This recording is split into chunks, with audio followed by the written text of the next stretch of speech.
My father bought this piece of property in 1948. In 1955 they built the front part of the house, and in 1960 they added this back part on. I lived here until I was 19 years old, and I went into the Army for 3 years, and then I went to school for a while. In 1971 though, I got married, and my wife and I lived for 15 years in a small house in another neighborhood, and until my father decided to sell this house, and we bought it back from him. In 1985, when we came back, most of the large trees were here, but there was a lot more light and open space and grass to cut. All the big trees, except for a couple of the old water oaks, and there's 2 or 3 big pecan trees. Every other big tree that you see, my father planted, including these big live oaks. All those were planted. Some of them I helped him plant when I was a kid. So pretty much everything on the lot was planted by my father or by me. My father collected light camellias, and he had planted quite a few. Some I planted along the driveway when I was about maybe 14 or 15 years old. I like native plants. I love Louisiana iris. I don't have enough sun for Louisiana iris, but I do grow them, and I grow them in pots, and I move them around, and I try to find places where they'll grow. Sometimes when I'm working in the yard, I'll pull all the trash plants out and cut everything back and trim it up, and then I do a lot of mulching here with organic mulches. I make all my own compost. Somebody once asked me if I had a theme for my garden, and well, there's really 2 things. One is privacy.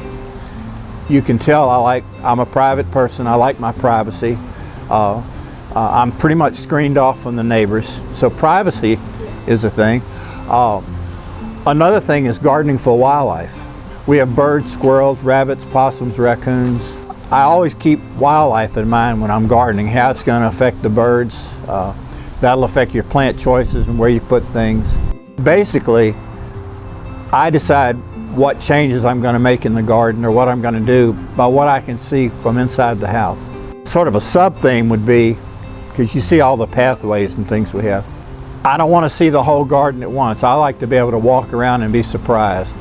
I can go for a walk in this garden, and it's like going for a walk in the woods somewhere. And so I can turn the corner and find something new, and it changes every season.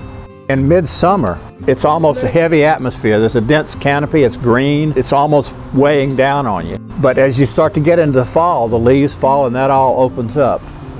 By Christmas time, this will have opened up back here. There'll be some more light. You'll be able to see further into it. I like to see that seasonal change. I like to see the change over time. This was like the neighborhood playground when we were kids. We used to play all sorts of games, and even though it's filled in a lot more now, we always had a lot of big shrubbery and places to hide. And we used to have an old tree back in the corner. We had a giant tree house up in the tree that all the neighborhood kids built. And the front yard was more open. We used to play ball in the front yard. We'd play football and soccer and stuff. We would play a lot of night games here. We used to camp, and my kids did too. When we first moved in, my kids would camp in the backyard. I would put tents up back there, and they could build fires and cook outdoors and stuff, and it was just like being in the woods. I've been to some nice places like in New York, even some nice apartment buildings, and some of them have a lot of room, but it's still an apartment building to me.